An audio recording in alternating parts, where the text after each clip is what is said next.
Apreciados hermanos y hermanas, queridos jóvenes, estoy muy agradecido al Señor que nos da esta oportunidad de participar en esta semana de oración, cuando podemos y tenemos el privilegio de agradecer al Señor por su protección en este tiempo de crisis y también orar por los que están sufriendo o han sufrido, especialmente los que perdieron sus queridos. Hoy vamos a hablar sobre la esperanza del futuro, la esperanza para el futuro de la Iglesia de Dios. Y vamos a hablar sobre los jóvenes, sobre los adolescentes y los niños de nuestras familias y de nuestra iglesia. Y consideraremos algunos puntos en los cuales nosotros como adultos, como padres, como líderes en la Iglesia de Dios, podemos ayudar a nuestros jóvenes a cumplir su propósito que Dios tiene con ellos en este mundo. Antes de abrir la palabra de Dios, vamos a orar para que el Señor prepare nuestras mentes y nuestros corazones, entender y aplicar lo que aprendemos de su palabra hoy. Padre nuestro que estás en los cielos, en el nombre de Jesús, te agradecemos por la protección divina en este tiempo difícil que vivimos. Te agradecemos que tenemos la oportunidad de participar de esta semana de oración. Pedimos la presencia del Espíritu Santo para que nos inspiren a hablar, a entender y aplicar lo que tú quieres transmitirnos. Perdónanos nuestros pecados. Ayúdanos a confiar en ti y especialmente queremos orar por los que perdieron a sus queridos por la muerte. Que tu Señor los confortes y que les ayudes a tener esperanza en la segunda venida de Cristo, cuando todos nos podemos ver de nuevo juntos con nuestros amados. Perdónanos, Señor, inspíranos, te rogamos en el nombre de Jesús. Amén. Como dije, hoy vamos a hablar sobre la esperanza para el futuro. Y quería comenzar con unas palabras, unos pensamientos que algunos niños tienen con respecto a sus padres cuando crecen un poco más. Algunos de ellos piensan de esta forma. Primero nos enseñan a hablar. Luego nos enseñan a caminar y cuando aprendemos a hacer ambas cosas, nos dicen que nos sentemos y estemos callados.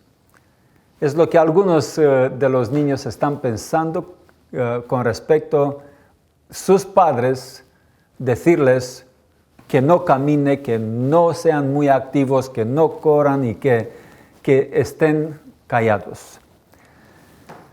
Es verdad que muchas veces nosotros, cuando los niños son pequeños, nos sentimos emocionados cuando ellos están hablando las primeras palabras.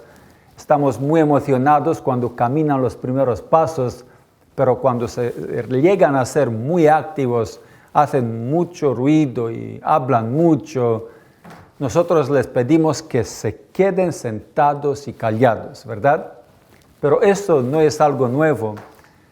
Aún en el tiempo del ministerio de Jesús aquí en la tierra, los líderes de la iglesia no se sentían confortables y se sentían indignados cuando los niños clamaban con alta voz, Hosana, hijo de David.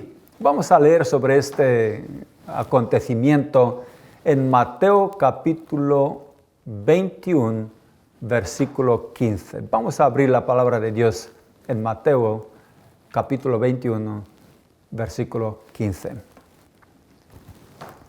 Pero los principales sacerdotes y los escribas, viendo las maravillas que hacía y a los muchachos aclamando en el templo diciendo, Hosana, el hijo de David, se indignaron. Vemos aquí los líderes de la Iglesia de Dios en este entonces. Se indignaron cuando los niños eran muy activos y gritaban mucho para la gloria de Dios. Los niños eran activos, eran entusiasmados y se juntaron a los adultos. Y los líderes se sentían indignados.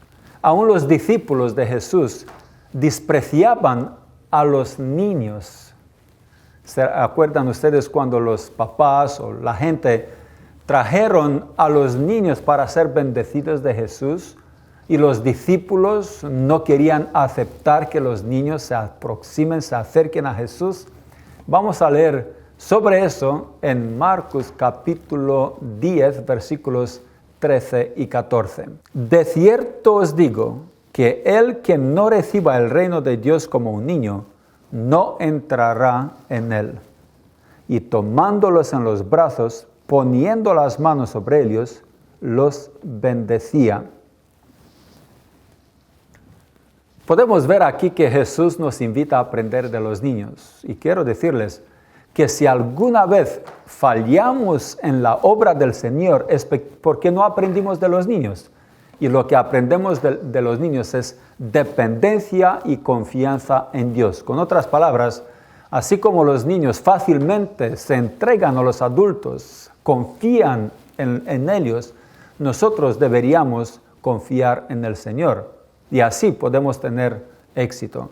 Los niños son importantes, ellos tienen un propósito. Ellos representan el tipo de dependencia y fe que deberíamos nosotros como adultos manifestar en Dios. Ahora, ¿los jóvenes tienen un propósito en esta vida o están allá solo para escuchar a lo que dicen y mirar lo que hacen los adultos? Ellos no están en la iglesia solo para sentar en una silla y escuchar la palabra de Dios. No, ellos están allá para compartir la palabra de Dios, para participar en las actividades de los departamentos de la iglesia. Están allá con un propósito. Y este propósito no está siendo designado por hombres, está siendo designado por Dios mismo. ¿Y saben cuándo? Dios decide lo que uno puede hacer para la obra del Señor antes del nacimiento de los niños. Es interesante, ¿verdad? Mire qué dice aquí en Obreros Evangélicos. Dice, página 84, se buscan hombres jóvenes. Dios los llama a los campos misionarios. Los jóvenes pueden adaptarse más fácilmente a los nuevos climas y a la nueva sociedad y pueden soportar mejor los inconvenientes y las dificultades. Con tacto y perseverancia pueden llegar a las personas en los lugares donde ellos están. Dios necesita de jóvenes. Y es porque ellos se pueden adaptar a necesidades nuevas, se pueden adaptar a climas nuevas, se pueden adaptar a culturas nuevas y también pueden aprender lenguas, idiomas. Los jóvenes son importantes. No quiero decir que los adultos no son, pero no me gusta personalmente cuando separamos generaciones, jóvenes con jóvenes, adultos con adultos. Me gusta más cuando las generaciones están combinadas, porque la fortaleza de los jóvenes y la experiencia de los adultos es una combinación perfecta. Dios puede usarlos juntos, no solamente separados. Dios nos da muchos ejemplos en la Biblia de jóvenes que fueron usados por Dios en su obra, y uno de ellos que se destaca más es Jeremías. En Jeremías capítulo 1, versículo 5 leemos, antes que te formase en el vientre te conocí, y antes que nacieses te santifiqué, te di por profeta a las naciones. Es muy curioso lo que dice aquí la Biblia, es que Jeremías no fue elegido después de nacer, sino antes de ser nacido. Dios lo eligió y no solamente lo eligió para la obra general, le dio un trabajo específico para hacer. Y le dice aquí que lo había ya ungido, lo había seleccionado para ser profeta de las naciones. Qué interesante, que Dios eligió a un niño antes de nacer para ser útil, para ser un profeta en un tiempo de crisis. Cuando el pueblo de Israel, cuando el pueblo de Dios estaba sufriendo de apostasía interna, imagínense, eso no es fácil aceptar, porque Jeremías primeramente rechazó la invitación de Dios, claro, se consideraba incapaz de hacer el trabajo, pero en cuanto más incapaces nos sentimos en nosotros mismos es cuando Dios nos puede usar más, ¿verdad? Dios nos quiere usar. Dios quiere hacer uso de nuestros jóvenes, de sus talentos para la obra misionera. Nunca deberíamos pedir a los jóvenes callarse cuando ellos están entusiasmados a predicar el Evangelio y juntarse con los niños del tiempo de Jesús diciendo, Hosana, el Hijo de David. Hoy vamos a aprender de Jesús, que dio atención a los niños. Vamos a aprender a dar atención a los jóvenes también, porque ellos son importantes y son elegidos por Dios. Ahora, si Dios tiene un propósito para cada joven, ¿por qué algunos de ellos no alcanzan el potencial que ellos tienen y no alcanzan a cumplir el propósito de Dios en la vida de ellos? Es porque muchas veces nosotros, como líderes y como padres, les damos mal ejemplo. Y voy a leer ahora en qué sentido les damos mal ejemplo. En Filipenses capítulo 2, versículo 21 dice eso. Porque todos buscan lo suyo propio, no lo que es de Cristo Jesús. Este versículo está hablando de los jóvenes que están buscando su propio interés, no el interés de Jesús. Están investiendo en ellos mismos, no en la obra del Señor. La pregunta es, ¿por qué hacen eso? ¿Por qué fallan en cumplir el propósito de Dios? Es porque muchas veces nosotros les damos mal ejemplo. ¿Por qué? Porque cuando ellos son pequeños, nos están mirando a nosotros estar muy ocupados en las cosas seculares y menos ocupados en la obra de Dios. Nos están viendo muy interesados en las cosas terrenales y no en las cosas celestiales. Estamos dando un ejemplo de egoísmo y ellos son educados a ser egoístas también, no altruistas. Y por eso ellos crecen y están generalmente hablando, están implicados en sus propios intereses y no en los intereses de Dios. Por eso ellos no cumplen su propósito o el propósito que Dios tiene con ellos, porque invierten mucho en ellos mismos y no en la obra de Dios.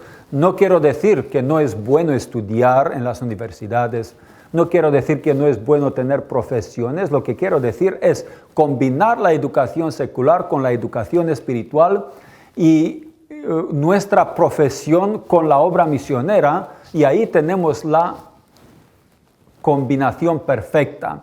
Ahí tenemos un doctor misionero, ingeniero misionero, profesor misionero, que pueden alcanzar corazones, pueden tocar corazones que nosotros como pastores, como misioneros, no tenemos la posibilidad de tocar, no tenemos acceso a estas personas muchas veces, pero si usted es un profesional, buen profesional, puede entrar en muchas casas donde nosotros no tenemos acceso. Es importante educarse, pero no educarse a precio de la vida eterna, no estudiar en la universidad desconsiderando o negligenciando su vida espiritual.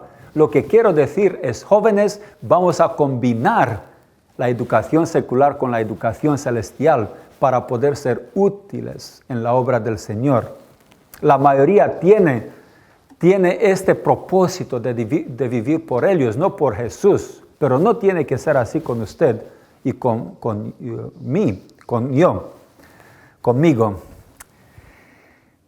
Vamos a leer también en Servicios Cristianos, página 54.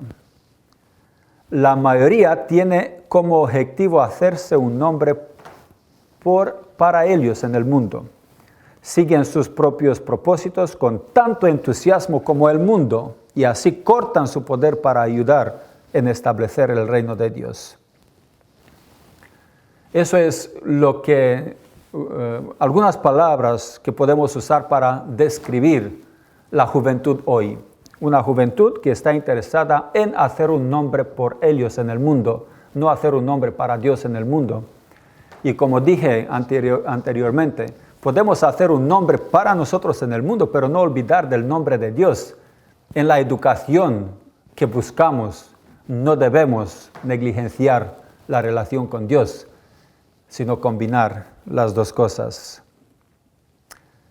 En Testimonios, tomo 2, página 624, leemos: la causa de Dios necesita obreros que no se dejan desviados de la obra de Dios por ningún interés egoísta o mundano. El mundo se ha interpuesto entre ti y la obra de Dios y ha dividido su interés. El interés egoísta ha entrado en tu corazón y el poder de la verdad se ha ido. Está hablando a una persona que dejó de seguir en los pasos de Cristo, dejó no de ser cristiano, pero dejó de ser misionero, dejó de ser activo en la obra de Dios y él investió más en las cosas egoístas. Y la hermana White le dice que así él perdió el poder de ayudar en la obra de Dios. El poder de la verdad se ha ido de su vida, dice. La Biblia tiene más ejemplos de personas que tenían más interés en las cosas seculares, y uno de ellos es Demas. En 2 de Timoteo 4:10 nos dicen: porque Demas me ha desamparado amando este mundo. Todo lo que la Biblia nos dice sobre Demas es que él volvió a su ciudad natal. No nos dice que dejó la iglesia, que dejó a Dios, que dejó los caminos de Dios, no. Simplemente nos dice que él dejó la obra que el Señor le había entregado. Y Pablo llama eso amor para el mundo presente. Quiere decir que para Pablo dejar el propósito que Dios tenía con uno es amor para el mundo presente y al mismo tiempo automáticamente desprecio para el mundo futuro, para el mundo eterno. Y no quiero que eso pase con nuestros jóvenes, no quiero que nuestra vida sea caracterizada por dejar el propósito de Dios.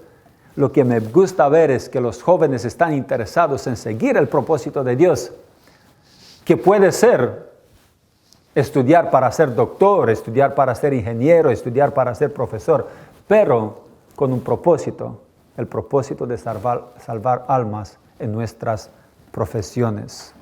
Demas dejó la obra y Pablo lo consideró dejar el interés espiritual por el terrenal. Claro, Demas a lo mejor quedó cansado, no le gustaba el sacrificio y regresó a su ciudad natal. No quiero que esto acontezca en la vida de nosotros. Ahora, la pregunta es, después de leer tanto de egoísmo y de cómo generalmente los jóvenes buscan sus propios intereses, algunos de nosotros a lo mejor pensamos, bueno, entonces si todos son así, ¿por qué yo hacer una diferencia? ¿Por qué yo ser diferente? Bueno, la respuesta a su preocupación es que no tiene que ser egoísta, no tiene que ser así. No todos tenemos que ser iguales, podemos hacer una diferencia. Ahora, después de decir en Filipenses 2:21 que todos buscan lo suyo, no las cosas de Jesús, Dios está dando aquí un ejemplo de excepción, ¿verdad? Un ejemplo de un joven que decidió ser diferente a los demás jóvenes. En Filipenses 2:22 leemos: pero ya conocéis los méritos de él, que como hijo a padre ha servido conmigo en el Evangelio. Entonces, Pablo está hablando de Demas, que había dejado la obra por amor a este mundo, Y ahora está hablando de Timoteo, que era una persona diferente, que era un joven capaz, que podía haber estudiado para hacer otra cosa, tener otra profesión, pero él ha elegido servir junto con Pablo en el Evangelio. Qué bonito, ¿verdad? Un joven capaz que tomó una decisión de ser altruista, no egoísta. Su vida puede ser como la vida de Timoteo, no como la vida de Demas, si hacemos una cosa. Vamos a leer aquí en Conflicto y Valor. Es un libro que me gusta mucho, página 344. Dice, Dios usará a los jóvenes hoy como usó a Timoteo si se someten a su guía. Podemos ser diferentes, podemos ser altruistas, pero hay que hacer una cosa. Y esta cosa es, lo que no nos gusta generalmente hacer, es someternos a Dios. Someternos y decirle, Dios, aquí estoy, quiero cumplir el propósito que tú has tenido conmigo antes de mi nacimiento. Quiero caminar cumpliendo con el ungimiento que me has dado antes de mi nacimiento. Y yo me quiero someter, quiero usar tus métodos, quiero hacer tu voluntad, quiero entregarme, quiero ser usado. Y Dios nos va a bendecir y nos va a dar este éxito en su obra y nos va a ayudar a vivir conforme a sus planes. Pero para que nuestros jóvenes puedan alcanzar el máximo potencial que Dios tiene para ellos, nosotros como padres, como líderes, tenemos que investir en ellos. ¿Y cuándo investir? ¿Cuándo comenzar a investir en nuestros niños? Bueno, como Dios le dijo a Jeremías que había investido en él antes de su nacimiento y lo había elegido, lo había ungido para un propósito, Dios quiere que nosotros también comencemos a investir en nuestros jóvenes antes de su nacimiento. Y la Biblia también tiene muchos ejemplos de personas que dedicaron a sus hijos antes de su nacimiento, y uno de ellos se encuentra aquí en 1 Samuel capítulo 1, versículo 11, que dice, e hizo voto, diciendo, Jehová de los ejércitos, si te dignares mirar a la aflicción de tu sierva, y te acordares de mí, y no te olvidares de tu sierva, sino que dieres a tu sierva un hijo varón, y yo le dedicaré a Jehová todos los días de su vida, y no pasará navaja sobre su cabeza. Una madre que no podía tener niños, y ella oró día y noche al Señor. Y finalmente ella le hizo una promesa al Señor, que si le diera un hijo, ella le iba a dedicar para toda su vida al servicio del Señor. Es un ejemplo que nosotros deberíamos seguir. Orar y dedicar a nuestros hijos antes de que ellos nacieran. Prometer a Dios que les vamos a entregar a su servicio. Este ejemplo no es el único que hay en la Biblia. Hay más ejemplos de cómo padres pueden dedicar a sus hijos antes de su nacimiento. Y otro ejemplo son los padres de Sansón, que habían sabido ya que Dios tenía un propósito con su hijo, y Dios le había dado instrucciones de cómo vivir antes del nacimiento del niño para que el niño pueda ser realmente útil y cumplir con los propósitos de Dios. Y aquí en Patriarcas y Profetas, página 605, nos dice, la pregunta de todo padre y madre debe ser, ¿cómo obraremos con el hijo que nos ha de nacer? Muchos han considerado livianamente el efecto de las influencias prenatales, pero las instrucciones enviadas por el cielo a aquellos padres hebreos y 2 veces repetidas en la forma más explícita y solemne, nos indican cómo mira nuestro Creador el asunto. Es decir, muchos están despreciando el efecto prenatal sobre los niños y consideran que eso no es importante, pero los consejos que Dios había dado a estos padres nos indican que Dios está interesado en el bien de nuestros hijos antes de que ellos nazcan. Dios está interesado en el cumplimiento de su propósito en este niño. Por eso nosotros debemos considerar cómo educar al niño antes de su llegada a esta tierra. Las influencias prenatales son muy importantes para el desarrollo de nuestros hijos. Las disposiciones de los niños se establecen antes de su nacimiento. Disposiciones físicas o predisposiciones emocionales y también espirituales. Estas se deciden o se establecen antes del nacimiento del niño. Con otras palabras, quiere decir que si nosotros queremos tener hijos físicamente saludables, debemos investir en nuestra salud física. Como padres, especialmente la madre, si queremos que nuestros hijos sean emocionalmente saludables, hay que investir en nuestras emociones cuando los niños están por venir, especialmente la madre. Y si queremos que nuestros hijos sean espirituales, debemos investir en nuestra propia espiritualidad. La educación de los niños comienza con la educación de los papás. Esta es la verdad. Y si invertimos en nuestros hijos cuando son pequeños o antes de nacer, imagínense cómo vamos a invertir en ellos cuando son pequeños, cuando ya nacieron, ya están creciendo. Imagínense. Pero hay un error moderno que se practica hoy aún en el cristianismo. Y este error está aquí mencionado en la conducción del niño, página 26. Dice así: los padres envían a sus hijos a la escuela y cuando han hecho esto piensan que ya los han educado. Entonces, los padres parece que están esperando que los niños cumplan su edad de 3, 4, 5 años, 7 años para mandarlos a la escuela y así educarlos. Pero no así se hace la educación del niño.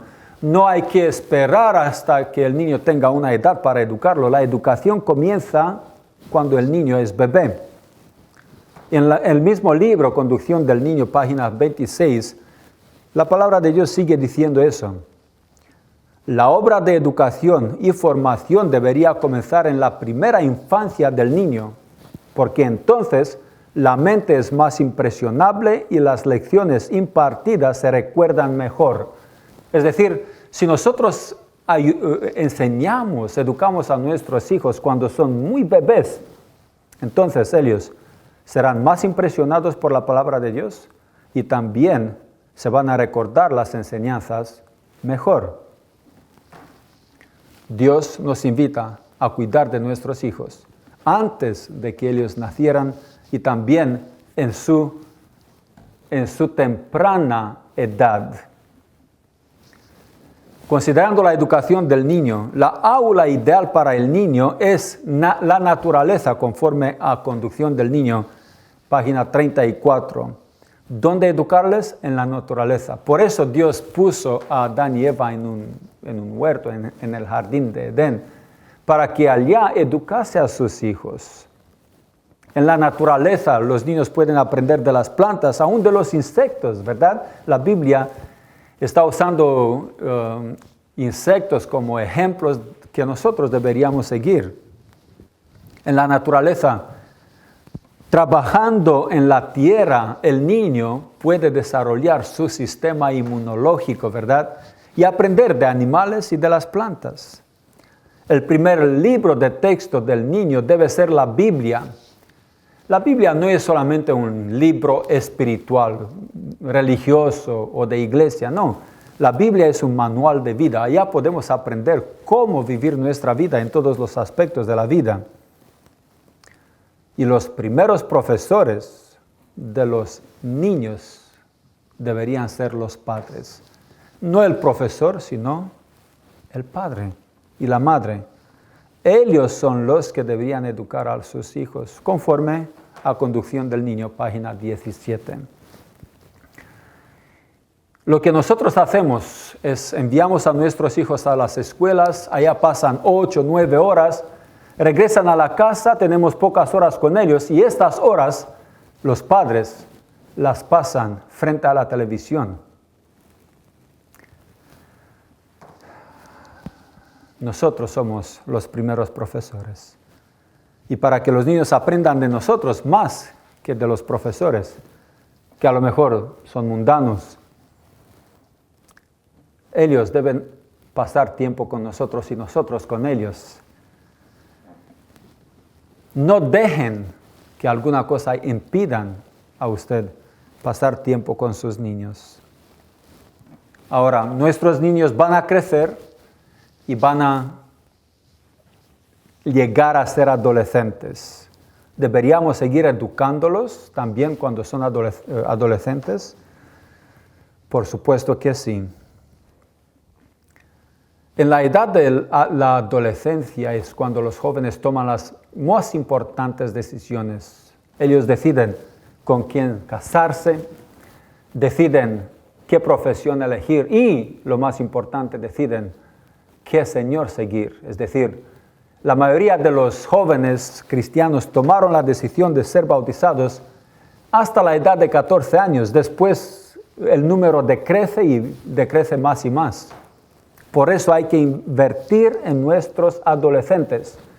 Es cuando ellos forman su identidad, es cuando deciden quién van a ser toda la vida. Y si queremos que nuestro futuro tenga esperanza, invertiremos en nuestros hijos. En el espíritu de profecía nos dicen consejos para los maestros, página 42. Como iglesia, como individuos, si queremos estar sin culpa en el juicio, debemos hacer esfuerzos más generosos para la educación de nuestros jóvenes, a fin de que puedan estar mejor preparados para las diversas ramas de la gran obra confiada a nuestras manos. Si queremos ser sin culpa en el juicio, deberíamos hacer más esfuerzos para nuestros hijos. Si ellos se pierden, nosotros también nos vamos a perder. No todos, porque algunos de todas formas van a tomar decisiones malas, pero por lo menos nosotros deberíamos hacer esfuerzos más generosos para la educación de los jóvenes, para que ellos puedan ser útiles en la obra del Señor.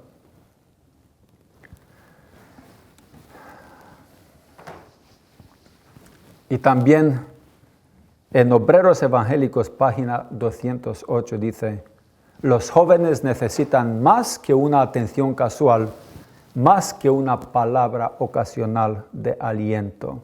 Es decir, los jóvenes están ahí, algunos de ellos parece que no están interesados en religión, pero ¿deberíamos abandonarlos? No.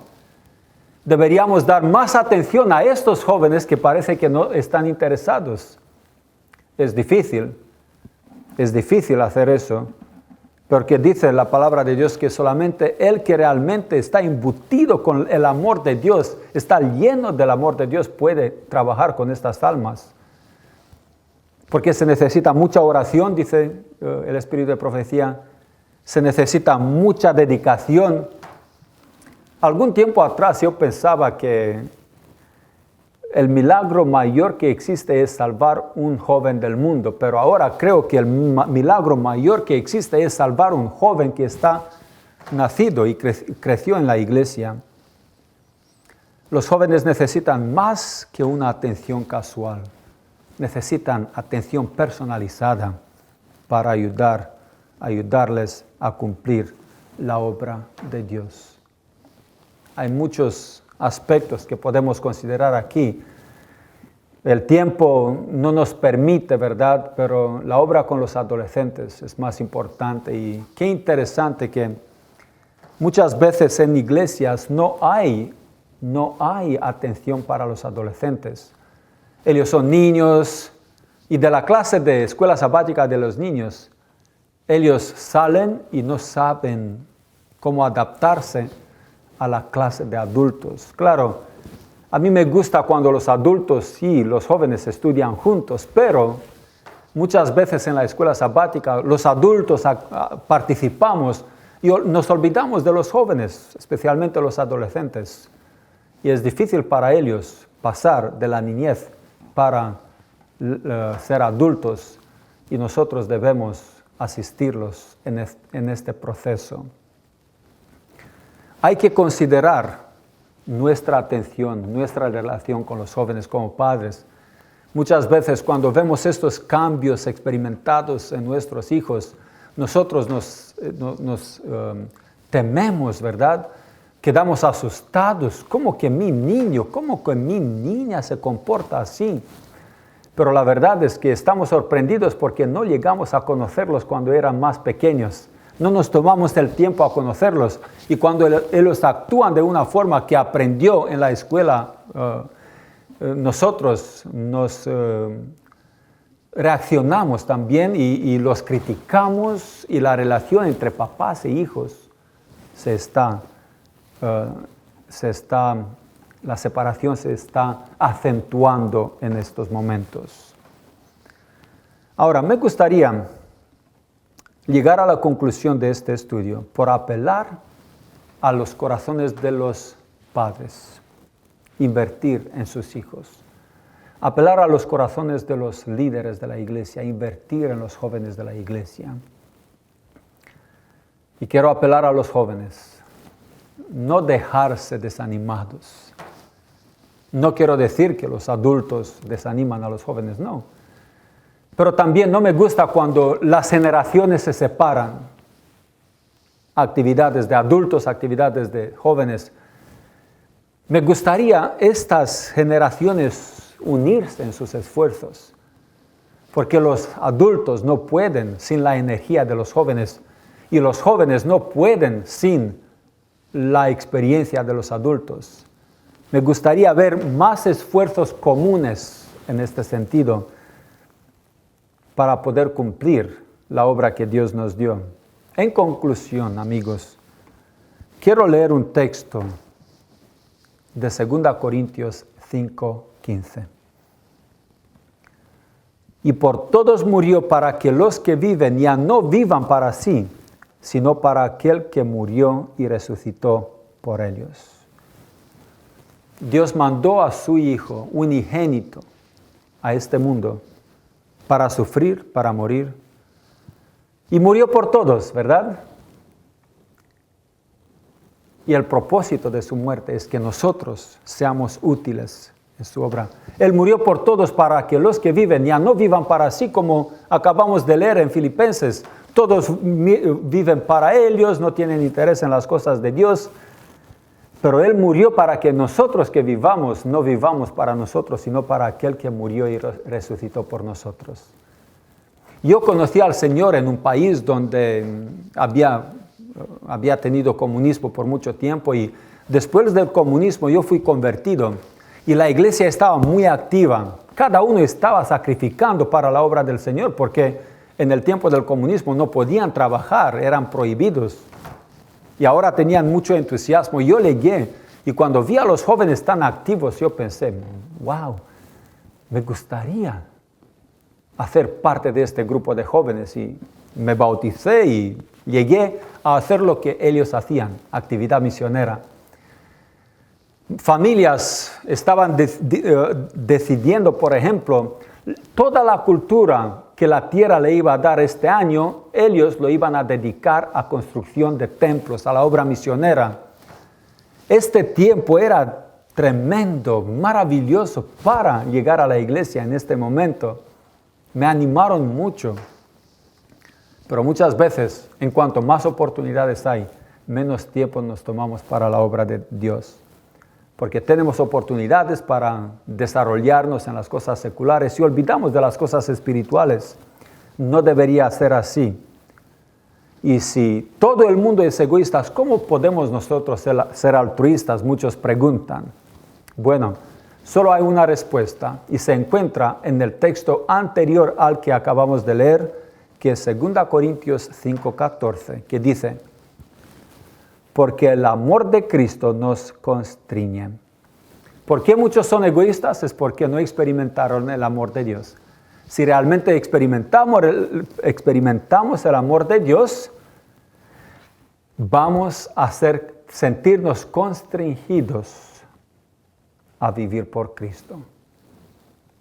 Pero si no experimentamos eso, ese amor, no vamos a compartir. Entonces, vamos a invertir en conocer a Dios, conocer su amor, conocer su sacrificio, y así vamos a estar motivados a vivir por Cristo. Que el Señor nos ayude, jóvenes, a dedicarnos para ser útiles y vivir a la altura del llamado de Dios. Que el Señor nos ayude, padres, a considerar la educación de los niños, educándonos a nosotros. Y que el Señor nos ayude, dirigentes, directores de iglesias, líderes, que el Señor nos ayude no negligenciar a nuestros jóvenes, porque ellos son esperanza para el futuro. Vamos a orar, que el Señor nos ayude a aplicar lo que acabamos de aprender. Padre nuestro que estás en los cielos, en el nombre de Jesús te agradecemos por la oportunidad que nos das de estudiar tu palabra. Te agradecemos por esta semana de oración y pedimos, Señor, que tú puedas hacer un milagro en nuestras vidas, en la vida de nuestros jóvenes, adolescentes y niños. Que tú, Señor, nos ayudes a juntar nuestros esfuerzos, nuestras capacidades y talentos para tu obra.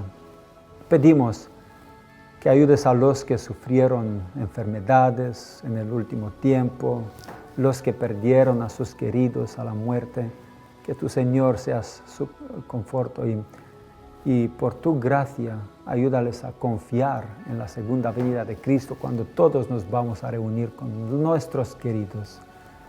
Quédate con nosotros este día, ayúdanos a entregarnos a ti para poder ser útiles en tu obra. Te pedimos en el nombre de Jesús. Amén.